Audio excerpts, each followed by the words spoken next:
आज किसान को अपनी लागत को कम करना है और पैदावार को बढ़ाना है। हाइब्रिड टेक्नोलॉजी ऐसी टेक्नोलॉजी है जो वैराइटीज़ के कंपैरिजन में 20 से 30% जो है वो अधिक पैदावार देती है। दुनिया में जितने भी टेस्ट हुए हैं अभी तक कोई नेगेटिव नहीं है, पर वो एक माइंड बन जाता है किसी का। 200 मिलियन हेक्टेयर एरिया आज दुनिया में है जी बीटी क्रॉप्स के अंडर। 15 से 17 मिलियन जो है वो पीपल ऐड करते हैं हम जी, तो उनको कहाँ से खिलाएंगे आप। आज हम भारत ही में सिर्फ पैदावार नहीं बढ़ा सके, हम दुनिया में नंबर 1 बन गए। अगर ये वैरायटी नई नहीं आती, अगर हम कहते कि नहीं हम तो पुरानी वैरायटी से बहुत खुश हैं, पुरानी टेक्नोलॉजी से ही खुश हैं, तो फिर आपका ग्रीन रिवॉल्यूशन हुआ होता।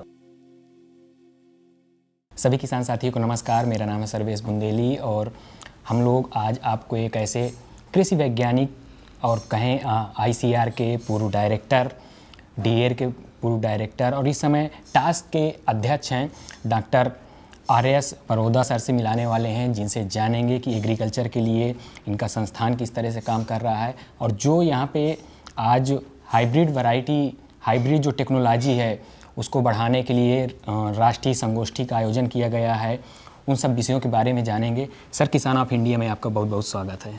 धन्यवाद। सर, पहले तो हमारे जो दर्शक हैं और हम ये जानना चाहेंगे कि आज जो हम संगोष्ठी का आयोजन कर रहे हैं इसका पर्पज क्या है और किसानों के लिए किस तरह से बेनिफिट होने वाला है इससे।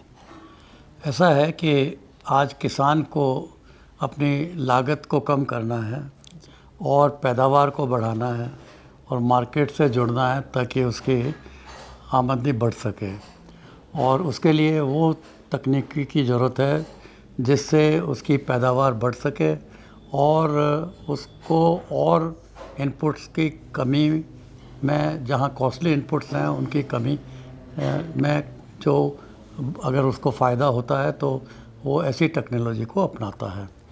हाइब्रिड टेक्नोलॉजी ऐसी टेक्नोलॉजी है जो वैराइटीज़ के कंपैरिजन में 20 से 30% जो है वो अधिक पैदावार देती है। और हाइब्रिड टेक्नोलॉजी का ये भी फ़ायदा है कि ये ड्राईलैंड एरियाज़ में भी बहुत ज़्यादा सक्सेसफुल है। तो ऐसा नहीं है कि सिर्फ इसको पानी खाद ज़्यादा चाहिए। चाहे बाजरा है उसमें हाइब्रिड है, ज्वार है, मक्का है, सूरजमुखी है, या फिर अब सरसों की हाइब्रिड्स आई हैं, तो ये इनमें कम पानी की लागत है और पैदावार भी ज़्यादा है। तो सिर्फ अगर हाइब्रिड के सीड को, अच्छा सीड किसानों तक पहुंचाया जा सके तो उससे न सिर्फ किसान की ही आमदनी बढ़ेगी या पैदावार बढ़ेगी, देश को भी लाभ होगा।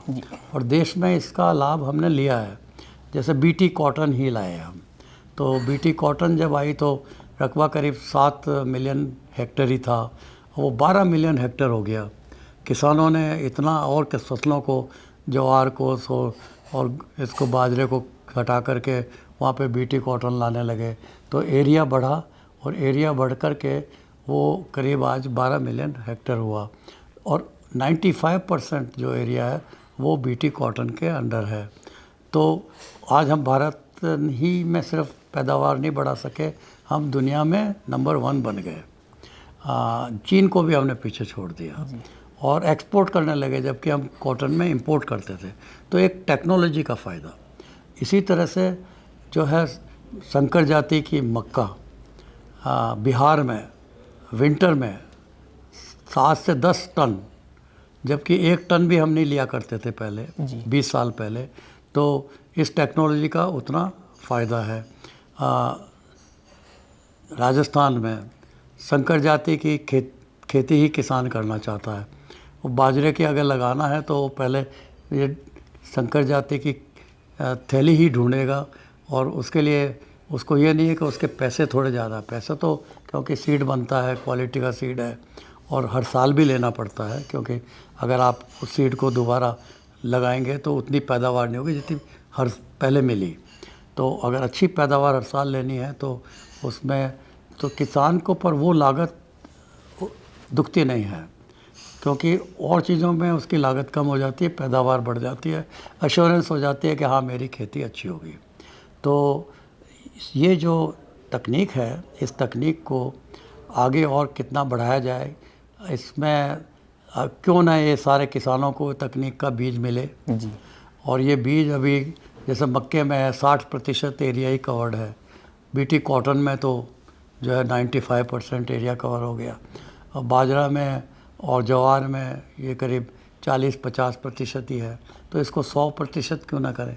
जी सर। और इसके अंदर अभी नई और साइंस की टेक्नोलॉजीज़ आई हैं जिससे तरक्की और ज़्यादा हो सकती है, और इसलिए साइंस को भी आगे बढ़ाया जाए। और सीड बना करके किसानों तक देने के लिए प्राइवेट सीड सेक्टर को भी प्रमोट करने की आवश्यकता है। तो उनकी क्या और मुश्किलें हैं। अच्छा, किसान को जो बीज मिल रहा है तो ऐसे अच्छे बीजों के ऊपर कम से कम जीएसटी तो ना लगे। जी सर। तक क्योंकि ये पैदावार बढ़ाएगी ना, ये तो देश का भी फ़ायदा है। तो कुछ ऐसी पॉलिसीज़ को भी देखना होगा, और पॉलिसीज़ वो कि जिसमें नई तकनीकी, चाहे वो जीएम क्रॉप्स हैं, उनको अपनाने के लिए सरकार ने जीएम सरसों को अप्रूव किया है, पर वो अप्रूव हो गई, उससे टेक्नोलॉजी से आगे फ़ायदा हो सकता है, पर वो क्योंकि उसका किसानों ने ही और कुछ एनजीओज़ ने विरोध किया, तो वो सुप्रीम कोर्ट में केस अटका हुआ है। तो 3 साल से वो टेक्नोलॉजी किसानों तक नहीं पहुंच पा रही, जबकि सरकार ने ही उसको अप्रूव किया और सरकार की पॉलिसी भी है। तो हमें ये जो इश्यूज़ हैं, जो अभी बाधाएं हैं, इनको कैसे ऊपर किया जाए, इसके ऊपर नई साइंस के क्या फ़ायदे हैं, उसके ऊपर और क्या करना चाहिए। पब्लिक प्राइवेट पार्टनरशिप, ये नहीं कि सिर्फ जब इंस्टीट्यूट में कोई वैरायटी हाइब्रिड बन गई तब फिर बाद में वो उसका फ़ायदा लेने सीड बना करके आ जाए। शुरू से ही क्यों ना पार्टनरशिप हो और उसमें साझा काम हो, साझा जो है वो प्रॉफिट को भी शेयर करें, और ये भी देखा जाए कि उसमें कंपटीशन रहे, ताकि कंपटीशन जब होगा तो प्राइस आगे नहीं जाएंगे, प्राइस ऊपर नहीं बढ़ेगा। और जो अच्छी चीज़ है उसको हर बार, चाहे आज की कहीं भी चले जाओ, गोभी है, किसानों को पता है कि किस हाइब्रिड का सीड अच्छा है, किस कंपनी का, वो उसी कंपनी का सीड लेके लगाता है, और वो महंगा है जी, पर उसे पता है कि मैं ये नहीं लगाऊंगा तो मेरी गोभी का कोई फ़ायदा नहीं है लगाने का। तो ये बात किसानों तक, तो हमारी जो ट्रस्ट है ये एक न्यूट्रल प्लेटफॉर्म है, और इसे थिंक टैंक कहते हैं, और ये देश की जो पॉलिसीज़ के एडवोकेसी के लिए है कि कहाँ अच्छी और पॉलिसीज़ हों जिससे और फ़ायदा हो। जैसे न्यूट सीड पॉलिसी हम लाए थे, तब उसमें प्राइवेट सेक्टर आगे आया, और अगर प्राइवेट सेक्टर के बीजों को उसका प्रोटेक्शन करना है तो उसके लिए plant variety protection farmers right act भी हम लाए। तो वो उसके बारे में सरकार तक पहुंचाने की बातें कि क्या नए नए जो है संभावनाएं हैं, और उसके लिए क्या नई नीतियां होनी चाहिए, और किसानों तक भी नॉलेज को पहुंचाना आवश्यक है, क्योंकि उन्हें पता ही नहीं कई बार तो कि क्या चीज़ उनके लिए अच्छी है जी। और अच्छी नॉलेज को पहुंचाना, अच्छी खेती को करना और अच्छे तरीके से करना, इससे फ़ायदा सिर्फ किसानों का ही नहीं जो है देश का भी होगा। इसके बारे में ये सारी संगोष्ठी है, और आगे क्या प्रारूप होना चाहिए, क्या नए जो है नीतियाँ होनी चाहिए, और क्या नई पार्टनरशिप होनी चाहिए, और कितना और अनुसंधान करना चाहिए, और किस किस को करना चाहिए, और इसके बारे में एक मिशन मोड में काम की आवश्यकता है, क्योंकि वरना हम दूसरों से पीछे रह जाएंगे। मेड इन इंडिया जी का जो नारा है हमारे प्रधानमंत्री जी का, वो तभी संभव होगा जब हम अग्रेसिव वे में इन टेक्नोलॉजीज़ को आगे बढ़ाएं और उनका किसानों तक जो उनको पहुंचाएं और उसका देश को फ़ायदा कराएं।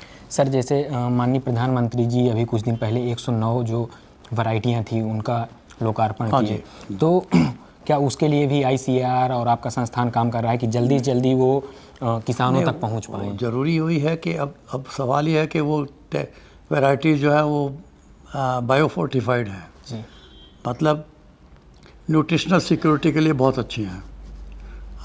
जो जिंक की कमी है या अगर आयरन की कमी है जिसका, या कोई प्रोटीन की कमी है, तो वो अच्छी हैं।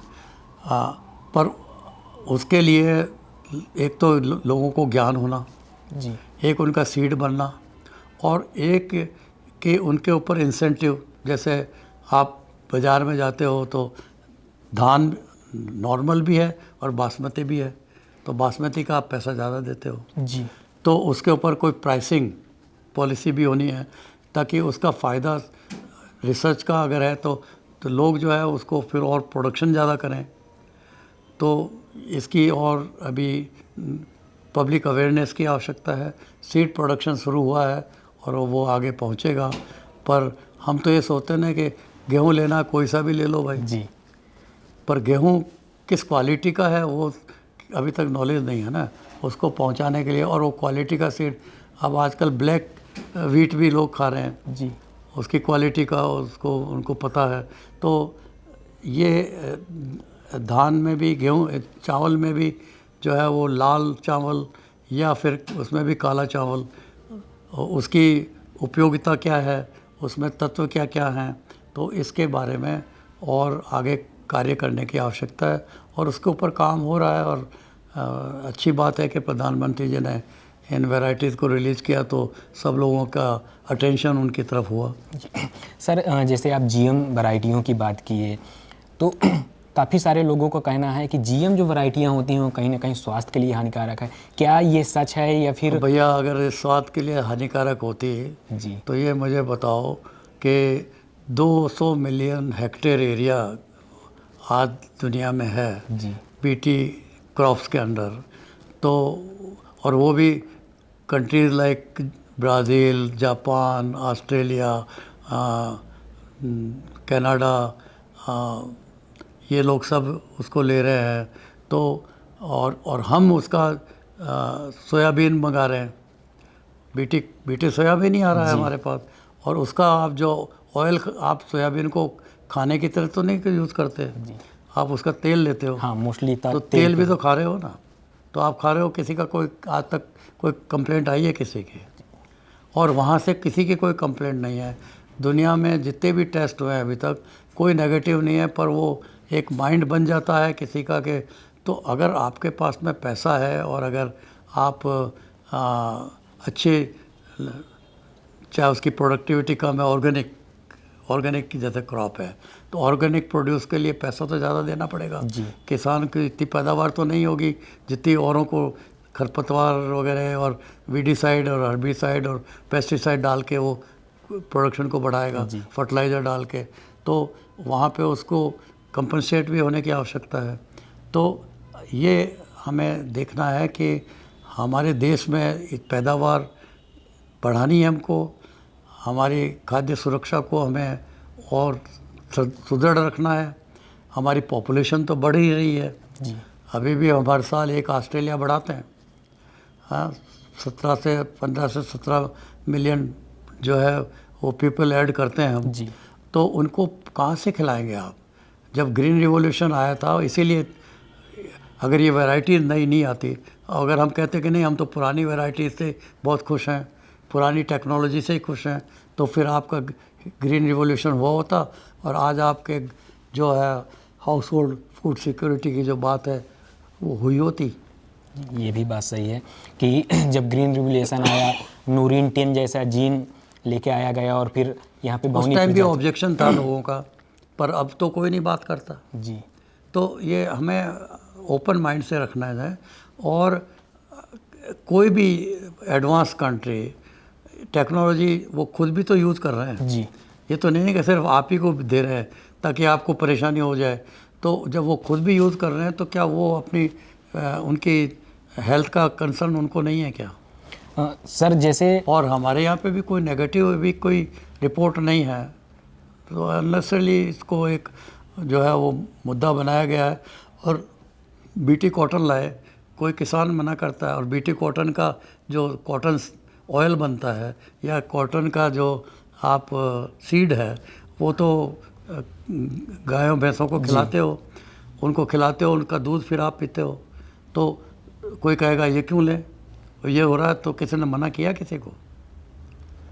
सर जैसे ICAR काफ़ी सारी वैरायटियाँ डेवलप करता है, लेकिन जो नई नई वैरायटियाँ हैं वो फार्मर्स तक नहीं पहुंच पाती, तो इसके लिए किस तरह से काम करना चाहिए या फिर किस तरह से? ऐसा है कि इसीलिए तो हम कह रहे हैं ना कि एक तालमेल की आवश्यकता है, प्राइवेट सेक्टर, क्योंकि साइंटिस्ट लोग तो अच्छा बीज निकाल देंगे, जी। एक वैरायटी निकाल देंगे।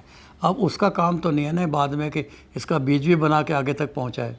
कोई फैक्ट्री तो नहीं है वो, जी। फैक्ट्री में तो काम नहीं कर रहा, क्योंकि उन्हें नई वैरायटी भी डेवलप उनको करना और है। आगे रिसर्च करनी है। उनका काम जो वहाँ तक हो गया तो वो आगे आपको जो थोड़ी क्वांटिटी में बीज दे सकते हैं, उसको आगे बढ़ाने के लिए तो फिर और साधन होने चाहिए ना।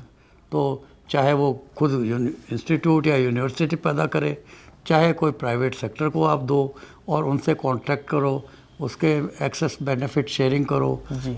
तो वो जो पब्लिक प्राइवेट पार्टनरशिप है उसको हमें आगे बढ़ाने की आवश्यकता है।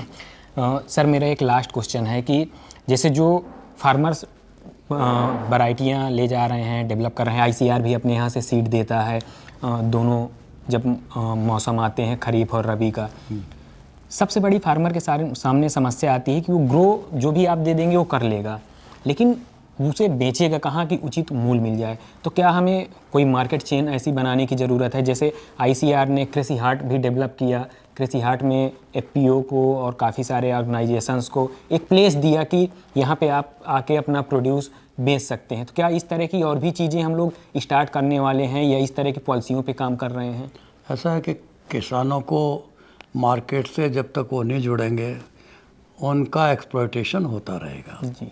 और यही कारण है कि लोगों की, किसानों की आवाज़ है कि MSP होने चाहिए। अगर बाज़ार में भाव ठीक मिलता रहे, अब किसान का पैदा का भाव कौन डिसाइड करता है? किसान करता है क्या? जो अड़हतिया बैठे हैं वो मार्केट करते में हैं वो ना। डिसाइड करते हैं। तो वो जब वो करते हैं तो वहाँ एक्सप्लॉयटेशन है। जी। तो वो एक्सप्लॉयटेशन को रोकने के लिए अब या तो वो फार्मर्स प्रोड्यूसर ऑर्गेनाइजेशन बनाएं, जी। आपस में मिलकर के प्रोड्यूस करें, और या फिर जो है वो सरकार ऐसा कोई साधन हो जो कि सीड प्रोडक्शन की कंपनियों को कहें कि आप प्रोड्यूस कर करके पहुंचाओ, इनको दो या इनका परचेज करो। और फार्मर्स वैराइटीज़ भी कई हैं, उनको भी आगे प्रमोट करने की आवश्यकता है। तो एक प्लांट वैरायटी प्रोटेक्शन एक्ट जो हमने बनवाया उसके तहत अब उनको प्रोटेक्शन तो मिल रहा है, पर उसका सही फ़ायदा तो अभी तक नहीं मिल रहा ना। वैरायटी रजिस्टर हो गई पर उसका सीड प्रोडक्शन होकर के मार्केट तक जाए, लोगों को पता चले कि इसकी वैल्यू अलग है और उसको लोग ख़रीदें। तो इसके और हर एक क्रॉप की अपनी एक इको रीजनल स्पेसिफिसिटी है। जी। तो वो हर रीजन में क्या अच्छा है, जैसे अगर अब आप कर्नाटका है तो वहाँ पर ये माइनर मिलेट्स हैं, वो यूज़ होते हैं। जी। तो उसके प्रमोशन के लिए वो उन्हीं एरिया में काम किया जाए, अच्छी वैराइटीज़ क्या है, उनका सीड क्या है, उसको आगे पहुंचाया जाए। तो it will require a kind of eco-regional, it's a specific targeted approach by the government and to support the farmers और their cooperatives। अब कोऑपरेटिव की नीति भी आ गई है जी। और FPOs को प्रमोट किया जा रहा है। तो जब तक खुद किसान आगे बढ़ कर के उसकी हिम्मत नहीं हो, वरना उसे जाके बेचना है तो जो कुछ भी दाम दिया जाता है ले लेता है।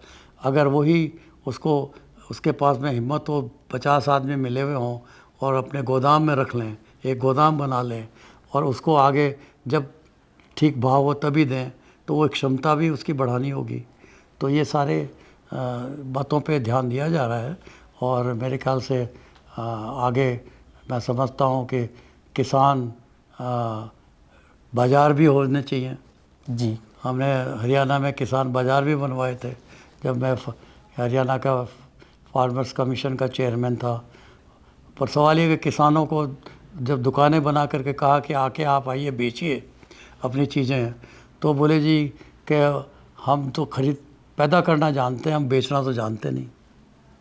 तो उनकी वो लिमिटेशन है। तो उनकी कैपेसिटी या उनके बच्चों की कैपेसिटी तराजू तोलना, कितना भाव होना चाहिए, कैसे फ़ायदा लिया जाए, ये तो सब मिडल मैन को पता है। जी। तो इन सब की जो है यूथ को हमें आगे लाना पड़ेगा, उसको सक्षम करना होगा, उसको नई तकनीकों के बारे में और नई संभावनाओं के बारे में जो है ज्ञान देना होगा, तभी जो है आगे हम बढ़ पाएंगे। तो ये हम लोगों के साथ डॉक्टर परोदा सर थे, जिन्होंने बहुत विस्तार से बताया और एक बहुत अच्छी बात की कि हमारे देश के युवाओं को एग्रीकल्चर सेक्टर में आगे आना होगा, ताकि हम आने वाले भविष्य में अच्छा उत्पादन कर सकें, अच्छी वैरायटियों को डेवलप कर सकें।